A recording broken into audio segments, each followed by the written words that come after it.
Hello, my name is Stephanie Pereira, and today we'll be talking about good old teenage pregnancy.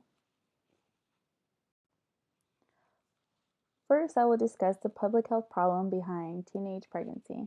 I'll start off by how apparent teenage pregnancy is in our society today. As of 2016, there had been over 20.3 births for every 1,000 adolescent female ranging from the ages of 15 to 19 years old.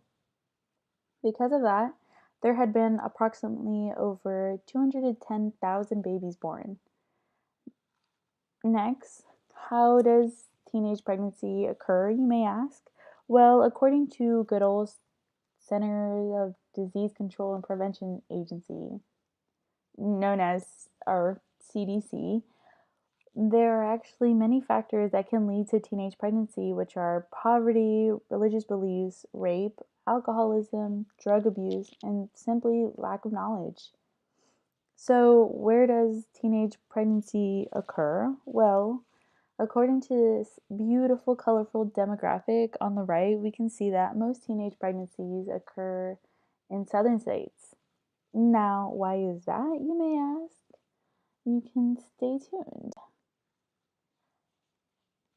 So, how does teenage pregnancy cause a risk for the future of our community?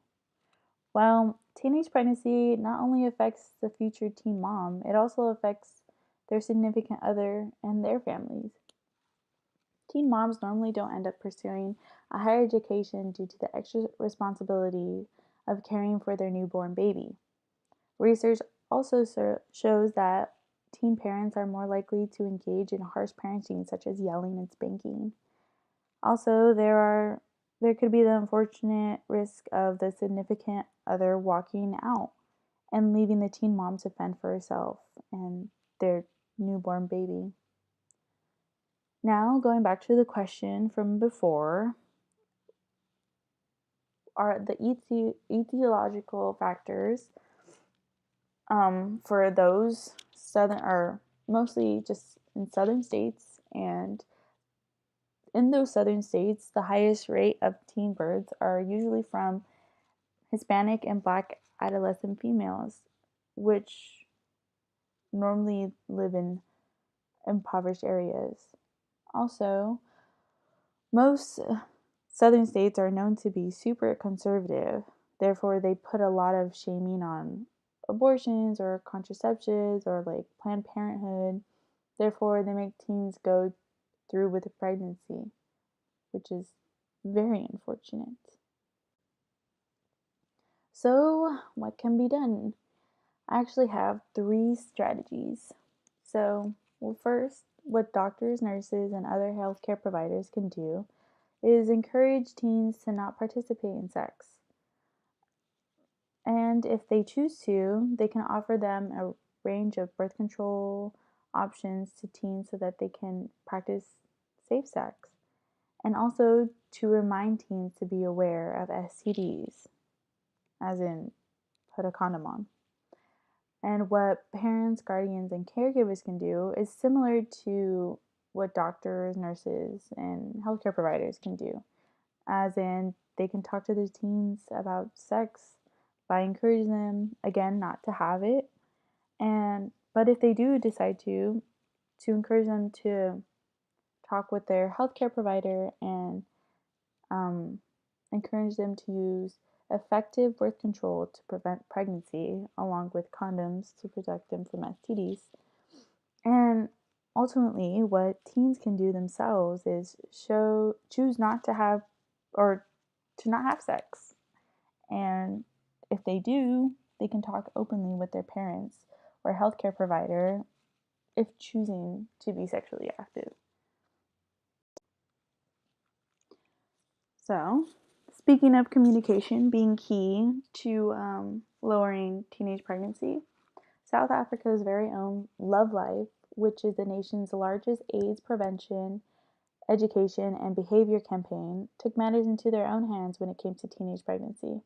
By encouraging teens to speak openly about sex, they also battle teen pregnancy by offering counseling and affordable contraceptives for adolescent females. And because of them being so apparent and active in South Africa.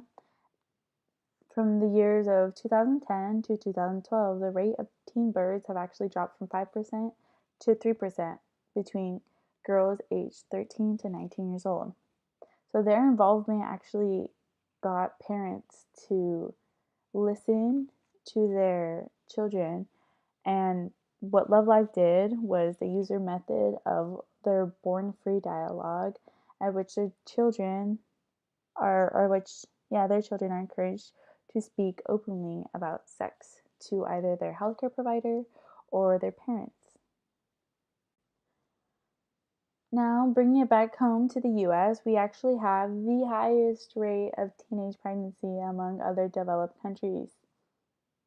Gasp. However, there's no need to fear. The CDC is here to save us all by introducing IUDs and implants, which are commonly known as long-acting reversible contraception, LARC if you will. In our day and age, these contraceptives are known to be the most effective types of birth control. Let me repeat, the most effective types of birth control. However, despite their effectiveness, safety, and ease of use, the usage of these contraceptives remains surprisingly low. Therefore, the CDC has taken matters into their own hands yet again by educating providers that LARC is safe for teens. Also, by training providers on LARC insertion along with client-centered counseling approach. They also provided contraceptions at reduced or no cost to the client. And due to these improved contraceptive use, the teen birth rate in the US had continued to decline during the past 2 decades. In 1991, there were 61.8 births per 1,000 adolescent female, and to an all-time low of 26.5 births per 1,000 teen. And this is in the year 2015, so maybe could have gone lower, but we are waiting for that. We're now coming to an end as we discuss our third topic of public health in the future.